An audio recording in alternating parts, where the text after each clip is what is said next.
Hello guys, कैसे हो आप सभी। आशा करता हूँ सभी अच्छे होंगे। मैं राहुल देशवाल एक बार फिर से आप सभी का पीडब्ल्यू टॉप तक पर स्वागत करता हूँ। तो गाइस, जैसा कि आप सभी को पता है, होली आने वाली है और होली से पहले ही एक बड़ी खुशखबरी बच्चों को मिल चुकी है। जिस पोस्ट की अभी मैं बात करने वाला हूँ, कुछ दिन पहले इसकी वैकेंसी यानी इनकी नोटिफिकेशन निकलने वाली थी 24 तारीख से, परंतु आज से आप फॉर्म भर पाएंगे।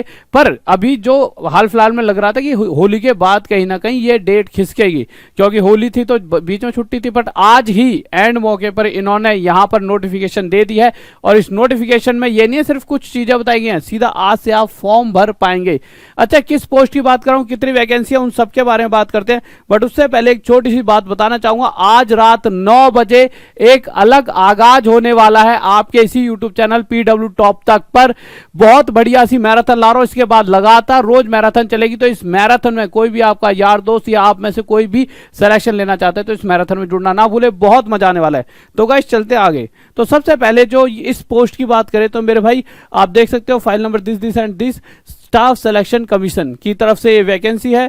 अगर इसकी बात करें तो मेरे भाई इसके जो फॉर्म है आप कब से भर सकते हो, तो लीजिए आ जाइए। तो देखिए, date for submission of online application 6 तारीख, आज से आप इस पोस्ट को भर पाओगे और 27 तारीख इसका लास्ट डेट रहेगा। ठीक है, उसके बाद अगर मैं कहूं कि मेरा ये तो नॉर्मल चीजें हैं, एग्जाम कब होगा, date of computer based examination June July 2023, तो जून से लेकर जुलाई के बीच में कभी भी आपका इसका एग्जाम हो सकता है। ठीक है, स्टाफ सिलेक्शन पोस्ट वाले की बात कर रहा हूं मैं भी। ठीक है, इसके बाद अगर मैं अगले वाले की बात करूं, जो मेन इंपॉर्टेंट चीज है वो बताते रहा हूं। देखो, सबसे मेन होता है फॉर्म कब भरे जाएंगे, तो फॉर्म आज से भरने स्टार्ट हो चुके हैं। उसके बाद पेपर कब हो सकता है, जून जुलाई में। उसके बाद आपके दिमाग में आएगा सर इसका सिलेबस क्या रहता है, कि क्या पढ़ना पड़ेगा कि मैं इसमें सिलेक्शन ले लूं।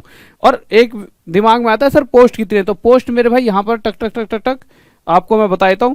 5, मैं वैसे ही नंबर लिख देता हूं, 5369 इसकी टोटल पोस्ट है। टोटल पोस्ट कितने, 5369 कितने हैं मेरे प्यारे बच्चों, 5369 ये आपकी टोटल पोस्ट है। बहुत वैकेंसी है। अगर आप फॉर्म भरोगे तो यहाँ पर आपका ऐसा, अच्छा मुद्दा ये आएगा, बच्चे सोचेंगे सर फॉर्म तो भर देंगे कि मैंने तो 10वीं पास करी है या मैंने 12वीं या ग्रेजुएशन करी है, तो कौन भर सकता है, उस पर आ रहे हैं। एक सेकंड रुक जाओ।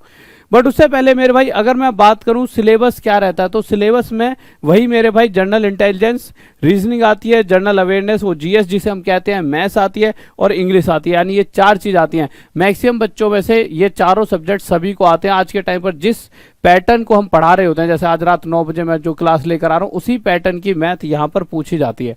तो आप सभी को आना है रात में। 25 क्वेश्चन आएंगे आपके एग्जाम में और हर एक क्वेश्चन 2 नंबर का होगा, यानी कि 25 क्वेश्चन 2-2 के हिसाब से बन गया 50 नंबर का एक पोर्शन। ठीक है, इस तरह से 25 क्वेश्चन यानी 100 क्वेश्चन हो गए और टोटल आपको 60 मिनट मिलेंगे, 80 मिनट मिलेंगे जो कैंडिडेट्स जो होते हैं, जो पीडब्ल्यूबीडी वाले जो कैंडिडेट्स होते हैं इनको। अब ये तो हो गया मेरे भाई सिलेबस वही है जो आपको रोज पढ़ाया जाता है। और मैथ्स की बात करूं तो मैथ्स में तो मैं वही पढ़ाता हूं जो हमेशा एग्जाम में आता है, तो रात 9 बजे हमेशा जुड़ना ना भूले। उसके अलावा और अगर बहुत से बच्चे नए बच्चे भी होते हैं जो जिन्हें ऐसा लगता है कि यार कैसा पढ़ाते होंगे सर, है ना, पुराने बच्चों को तो पता है, तो आप रात 9 बजे डेली आकर इसी चैनल पर क्लासेस 4-5 दिन लेकर देखिए, आपको पता चलेगा। राहुल देशवाल नाम सर्च कर सकते हो आप। अब मुद्दा आता है कि सर अब हमारी मतलब कि मैंने तो सर 10th करी है, क्या मैं फॉर्म भर सकता हूँ, या मैंने 12th करी है, या फिर मैंने ग्रेजुएशन। तो बच्चों जिसने 10th कर रखी है वो भी फॉर्म भर सकता है, 12th वाला भी भर सकता है और ग्रेजुएशन वाला।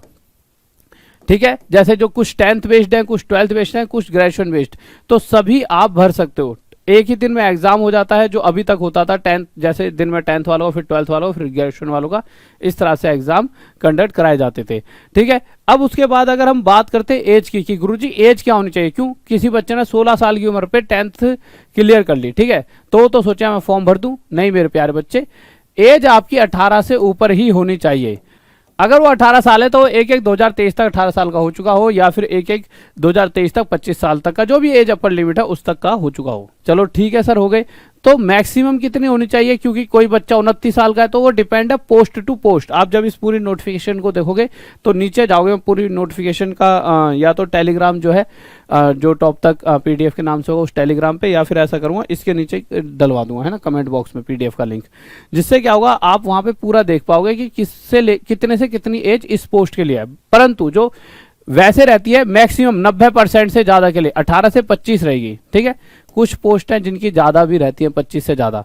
पर अगर कोई बच्चे के पास कैटेगरी है तो कैटेगरी के हिसाब से भी आपको फायदा मिलता है। जैसा कि अगर आप यहाँ पे देखेंगे SC ST वालों को 5 साल का इसके ऊपर रिलैक्सेशन मिल जाता है। ऐसा नहीं सिर्फ 18 से 25, कुछ पोस्ट है जिसपे 18 से 27 भी है, कुछ पे 18 से 30 भी है, ठीक है। उसके अलावा फिर ये एक्स्ट्रा रिलैक्सेशन हर किसी को मिलेगा। SC ST वालों को 5 साल, OBC वालों को 3 साल, PWD वालों को 10 साल, PWD प्लस OBC 13 साल, इस तरह से पूरा रिलैक्सेशन आपको मिल रहा होता है। तो गाइज ये फॉर्म आज से भरे जाएंगे, आप सभी भर देना, आपको डरने की जरूरत नहीं। अगर कोई बच्चा ऐसा है जिसने रेलवे की तैयारी कर रहा था, उसका भी सेम सिलेबस होता है, उसे एक एक्स्ट्रा इंग्लिश पढ़नी पड़ेगी, तो इंग्लिश के बहुत बेहतरीन टीचर यहाँ पर भी हैं। कोई बच्चा यूपी के किसी यूपी पुलिस वगैरह की तैयारी कर रहा है या कोई किसी ऐसे एग्जाम की जहाँ इंग्लिश नहीं आती, तो डरने की जरूरत नहीं है। उसके अलावा 3 ऐसे आपके पास ये है जहां आप पूरे स्कोर कर सकते हो, ऐसे रीजनिंग हो गया, GS हो गया, मैथ्स हो गया, ये वही हैं जो आप हमेशा पढ़ते आए हो, तो आपको घबराना नहीं है। आप इस फॉर्म को जरूर भरें। फीस की अगर बात करूं तो मेरे 100 रुपये नॉर्मल फीस रहती है, और उसके अलावा शायद SC ST की फीस फ्री रहती है ना, एक बार पर आप चेक कर लेना। पर इसका मुझे पता है ST SC की फीस नहीं लगेगी। और हाँ, जो नॉर्मल जनरल वाले हैं उनको 100 रुपये देने पड़ेंगे। OBC का एक बार चेक करना पड़ेगा, SC ST का तो फ्री होता है, OBC वाले का एक बार चेक कर लेना, 100 रुपये देने फ्री है। बट मुद्दा यह है कि हर बच्चे को फॉर्म जरूर भरना चाहिए।